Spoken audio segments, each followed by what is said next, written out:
그래서 거래량입니다. 그래서 보여드릴 게 뭐냐면 23년도에 2,740건 정도가 거래됐어요. 네. 24년도에 얼마 시작되지 않았는데 254건이거든요. 네. 근데 2023년 1월에 154건이에요. 지금 24년 1월에 199건. 많죠. 근데 제가 어제 라방을 하면서 자료를 다시 호갱론을 이게 아실 자료거든요. 아실 자료를 봤더니 이게 200건이 넘었더라고요. 220건인가 그랬거든요. 네. 그러니까 작년 1월보다 지금 1월이 좋은 게 맞지. 근데 이런 지역들이 물론 우리가 보는 입지가 좋고 괜찮다는, 제가 생각했을 때 괜찮다고 하는 지역들은 좀 약간 이런 모습을 보이고 있어요. 아까 말씀드린 대로 거래도 되고 금매 위주로도 거래가 되면서 이제 리즈너블한 가격이라고 하면 이제 실수요자분들이 좀 돌고 있는 그런 상황인 거죠. 지금 사는 사람들은 다 거의 실수요자. 네, 실수요자. 근데 요새 또 법인도 조금 돌고. 법인? 네네, 갭 투자로, 그러니까 실수요자분들도 바로 못 사더라도 하락장이 좀 쌀 때 사놓자라고 하는 게 있어가지고 갭 투자로 좀 사놓으시는 분들이 또 있으시더라고요, 보면. 그래서 완전히 지금 당장 거주할지만 사겠다라는 또 분위기는 또 아니더라고요. 뭐 지방도 그렇고 수도권도 그렇고. 지금 보면 부동산의 10년 주기설이라고 상승과 하락을 반복하면서 이제 부동산 시장은 우상향한다라는 기본적인 이론의 그건 건데요. 이제 5년 하락하고 5년 상승한다라는 건데 이게 초기 하락기, 이게 후기 하락기. 아까 얘기한 1차 하락, 2차 하락. 이게 이렇게 되는 거죠. 근데 이게 지역마다 길이도 다르고 이 깊이도 달라질 수 있는데 지금 봤을 때는 이제 후기 하락기 구간에 들어왔다. 라고 보여지고 후기 하락기 안에서도 약간 조금 초입이라기보다는 조금 더 진행돼서 천천히 가는 분위기가 아닐까 싶어요. 왜냐면 1차 하락기, 초기 하락기가 이때가 2021년 하락기부터 2022년까지나요. 그때 막 눈 뜨면 계속 떨어지고 막 금리 인상하면서 뚝뚝 떨어지고 하락하는 속도가 지난 한 달 동안은 뭐 1,000만 원 했다면 그 다음 달에 2,000만 원, 3,000만 원 이런 식으로 늘어났는데 후기 하락기의 특성은 이전에는 막 5,000만 원, 1억씩 막 7천만 원씩 떨어졌는데 지금은 5천만 원 하락하고 3천만 원 하락하고 2천만 원 하락하고 1,000만 원 하락하고 이런 식으로 하락의 폭이 줄어들기 시작하는 데가 후기 하락이거든요. 지금의 모습이 조금 그래요. 그래서 이제 많이 떨어졌던 애들은 많이 반등했고 이제 그 반등하게 너무 많았던 애들은 또 급하게 떨어지지만 어느 정도 떨어졌다 생각하는 그 시점이 또 온다라고 한다면 이 하락의 폭이 또 이렇게 이런 식으로 5천만 원 떨어졌다, 3천만 원 떨어졌다, 2천만 원 떨어졌다, 1,000만 원 떨어졌다 이런 식으로 하락하긴 하지만 이 폭이 줄어들면서 이제 하락이 마무리되는 시기가 이제 이 후기 하락장인 거죠. 딱 한번 콕 집어주시겠어요? 지금 그건 불가능하죠. 지금 어디다? 그건 불가능하죠. 지금 어디다? 전 신이 아니라서 얼추. 그거는 불가능하고. 얼추. 어쨌든 후기 하락기에 들어섰다. 들어섰다. 들어섰다. 여기까지 가려면 미분양이 네모 박스는 아닙니까 그럼? 네, 네모 박스 안에 들어오려면 이제 활성화 정책이 나와줘야 되죠. 아직 활성화 정책 안 나왔죠. 규제 완화 정책이 이제 좀 나오기 시작하는 분위기잖아요. 작년에 규제 완화 정책 쫙 해준다고 발표 1.3 대책 했지만 하나도 안 지켜줬잖아요. 근데 올해 또 규제 완화 해준다고 얘기가 나왔기 때문에 규제 완화 지나고 이제 활성화 정책이 나와줘야 요 구간에 들어왔다라고 할 수가 있어요. 여러분들은 어디라고 보십니까? 점을 찍어주십시오, 여러분들이. 거점 380분이 찍으면 맞지 않을까, 대충? 원하면 우리의 바람은 전할 수 있지. 전할 수는 있는데 결과는 알 수 없다. 네모 박스였으면 좋겠는데. 그래도 활성화 정책이 나와줘야 그나마 좀 네모 박스 안에 근처에 왔다라고 볼 수가 있죠. 저점은 신도 몰라요. 뒤돌아서 지나고 나서야 알 수 있는 거고. 네. 이 활성화 정책이 나온 시점에는 미분양 투자라던가 이제 금매 투자라던가 경매라던가 이런 걸 했을 때 웬만하면 이제 크게 손해보지 않는 구간에 들어섰다고 생각할 수 있기 때문에 그걸 이제 메인으로 해서 우리가 준비를 해야 되는 거죠. 그러니까 이제 뭐 네모박스 얘기가 나와서 이제 그 기사로는 많이 나오더라고요. 특히 대구, 뭐 마피 7천, 마피 1억도 뭐 나오는 뭐 오페라인가 뭐 어디도 그런 기사도 제가 본 것 같은데. 근데 마피 1억 막 이렇게 하는 애들은 잔금이 얼마 남지 않아서 잔금을 못 치러서 이제 급하게 나오는 거고 전반적인 분위기로 봤을 때 대구는 아직도 입주물량이 좀 남아 있잖아요. 네. 그래서 조금 더 봐야 될 것 같고 지금 대구 전세가 반등이 지금 조금 보였잖아요. 어쨌든 대구의 미분양이라던가 그런 상황이 안 좋아졌다라는 게 조금 그 시그널로 좋아지고 있다라는 거의 시작은 전세가 좀 올라와 줘야 돼요. 전세가 어느 정도 이제 올라와 주고 미분양이 조금 소진된다 하면 이제 대구가 드디어 때가 왔구나 라는 거를 알 수가 있지 지금은 아직 얘기하기 조금 이를 수 있어요. 시간이 좀 더 필요하다. 네, 근데 물론 대장 아파트 애들은 그렇게도 많이 빠지는 것 자체가 그러니까 일정 금액 이하로 절대 안 팔아요. 그 정도 팔 거면 그냥 어떻게든 버틴다 투자라고 하는 게 있잖아요. 우리가 22년 하반기도 봤지만 그 가격 밑으로는 절대 안 돼. 그리고 여기 근처에 있는 애도 한두 개 거래되고 바로 올라가잖아요. 그것처럼 대구도 우리 수성구에 그 좋은 애들은 이 가격 밑으로는 안 내려와요. 팔질 않는 거지. 근데 이게 하락장이 지나면 얘네도 차츰차츰 이렇게 떨어져서 조금 하다가 이제 요 밑으로는 안 떨어지다가 이제 올라갈 때쯤에 우리가 이제 올라타면 너무 좋은 상황이 되겠죠. 여기 박스 안에 들어오면. 그러면 이 미분양 투자 팁을 좀 공유를 해주신다면 어떤 시기에 어떤 지역에 어떤 분위기일 때 좀 투자를 하면 좋을까요? 그렇죠. 대구 같은 경우가 가장 빨리 나타날 가능성이 높은데 아, 우선 전세가가 올라와 줘야 돼요. 아까 말씀드린 전세가가 올라와 줘야 되고 미분양 물량이 좀 줄어들기 시작해야 돼요. 그리고 입지가 좋은 미분양 아파트의 물량이 줄어들면서 원래 뭐 한 200개, 100개 있던 애들이 100개가 되고 50개가 되고 뭐 30개가 되고 20개가 되고 하면서 이제 미분양 투자는 그 한두 개 남았을 때, 5개 미만 남았을 때 건설사들은 어때요? 아, 이거 진짜 짜증구리하게 한두 개 남았는데 이거 빨리 털고 싶다. 이런 느낌이 들 때 가서 딜을 하는 거죠.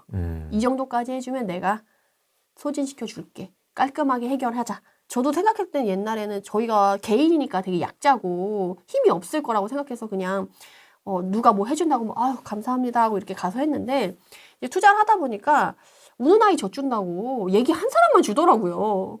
아, 진짜 이 진리예요. 우는 소리 하면서 달라고 하면 줘요. 가서 이제 한두 개 남았는데 내가 2개 그 미분양 내가 사줄 테니까 이거 이자도 중도금 이자도 니네가 좀 내주고 뭐 너네 지난번에 할인 분양하면서 뭐 요새 당첨금 계약서 축하금 막 이런 거 줬잖아요. 그런 것도 좀 주고 옵션도 다 공짜로 넣어주고 막 이런 거를 이제 딜을 해서 내가 그러면 이렇게 해줄게 할 때 건설사들은 이거를 지금 싸게 파는 게 중요한 게 아니고 미분양을 털어서 현금을 회수해서 현금 운용이 중요한 상황이기 때문에 너무 반가워할 거라는 거죠. 그래서 저는 지금 기다리고 있어요.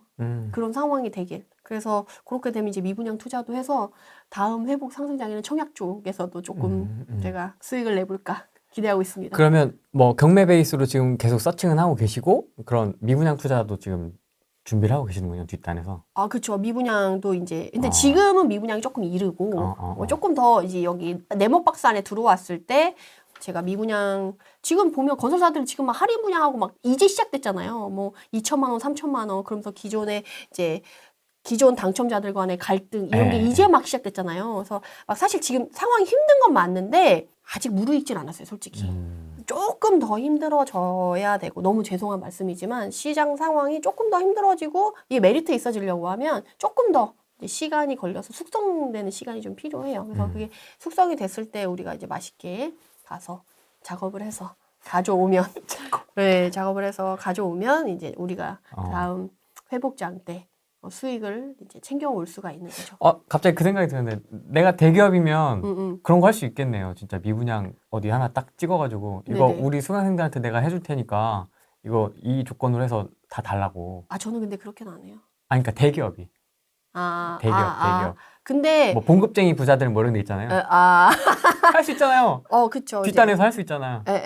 그래서 그렇게 하면 안 되지, 사실. 수요가 충분히 있는 데에서는 협상이 가능하지도 않을까? 그렇게 한다는 건 아니고.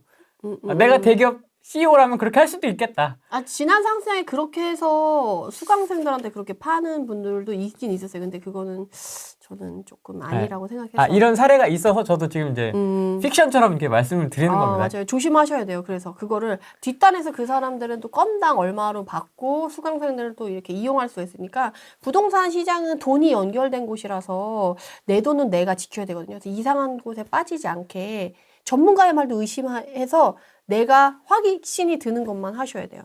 그거는 본인이 모르는 상태에서 이용당할 수가 있어요. 제가 블로그 포스팅도 했었잖아요.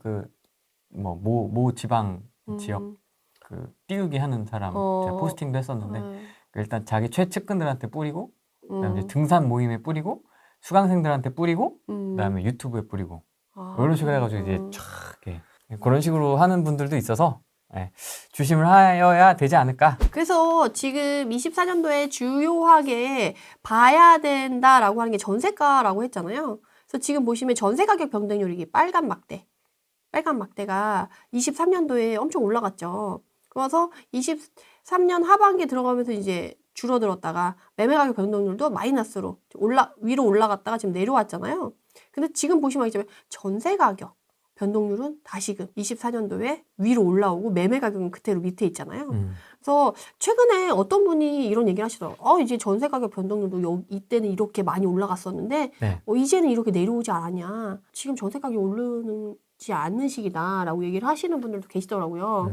근데 전세 가격도 그렇고 매매 가격도 그렇고요. 한번 이렇게 많이 오르면 숨고르기를 해요. 하락장이든 상승장이든 많이 떨어져도 숨고르기를 하고 많이 올라도 숨고르기를 해요. 전세 가격도 23년에 이만큼 많이 올라줬으니까 숨고르기를 하고 다시금 24년에 시작을 하는 분위기거든요. 그래서 계속 나쁘거나 계속 좋을 수는 없어요. 그래서 이제 계속 이제 굴곡에 왔다 갔다 하게 되는데 이제 짧은 기간에 이봐 이제 전세 가격 안 오를 거야 라는 말 듣고 내가 24년에 만기 돌아오시는 분인데 준비를 안 하신다. 그러면 이제 또 뒤통수를 좀 맞을 수가 있죠. 그래서 저는 앞으로 전세가는 좀 계속 꾸준히 오를 가능성이 높고 수요가 계속 그쪽으로 몰릴 가능성이 있으니까 전세 사시는 분들은 특히나 조금 조심하셔서 미리미리 준비를 하셔야지. 지금 전세가 상승률이 심한 경우 좀 이따가 아파트 단지로 보여드릴 건데 네. 먼저 이거 좀 말씀드릴까요? DH 포스티브 아이파크 요번에 이거 100만 명이 로또 청약 디퍼와 몰려가지고 엄청 난리가 났었잖아요. 네. 얘 전세가가요.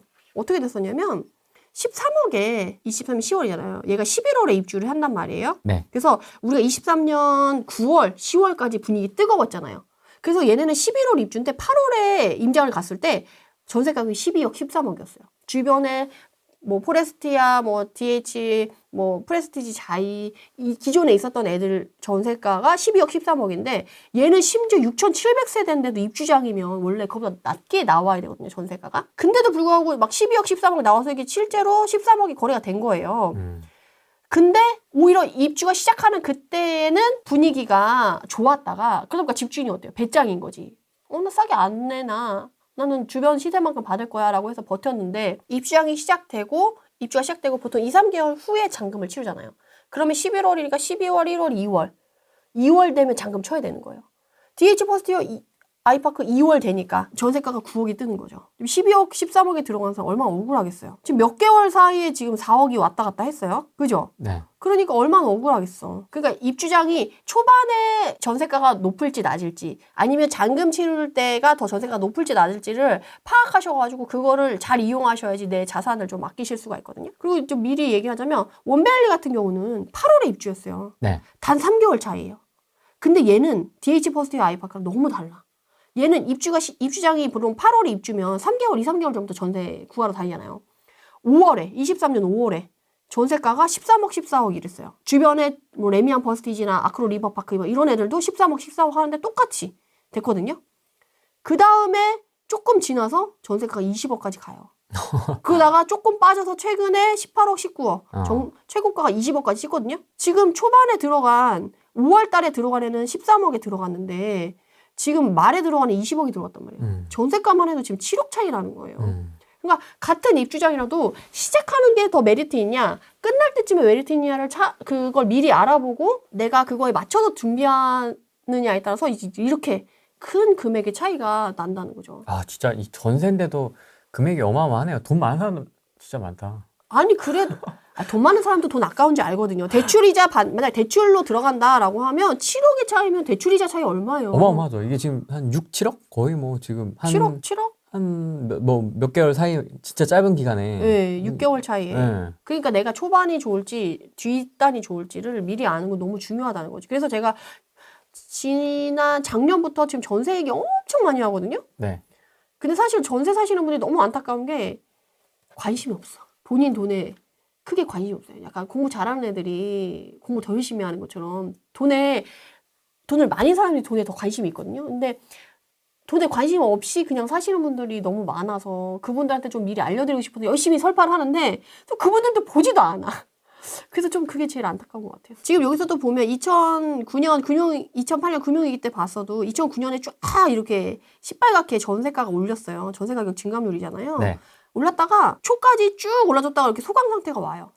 오히려 쉬는 타이밍. 쉬는 타이밍에 파란 색깔이 은평구에는 파란 색깔까지 떴어요. 그러다가 다시 2010년 가을장에 다시금 불이 붙기 시작하죠. 그래서 겨울장까지 쭉 이어졌다가 다시 중간에 숨고르기 하다가 이 빨간 게 2011년에 그러니까 하락장이 더 깊어지면 깊어질수록 전세가 상승률과 이 움직임이 훨씬 빠르게 올라간다라는 걸 알 수가 있죠. 다들 매매 살고 싶지 않고 하락장이 지속이 되니까. 그래서 여러분들이 앞으로 겪게 될 상황이 이거와 유사할 가능성이 상당히 높다라는 거를 말씀을 드릴 수가 있습니다. 상승했다가 조금 숨고르기 했다가 전세 기준으로. 네, 전세 기준으로. 또 상승했다가 또 숨고르기 숨고르기 하고 이런 식으로.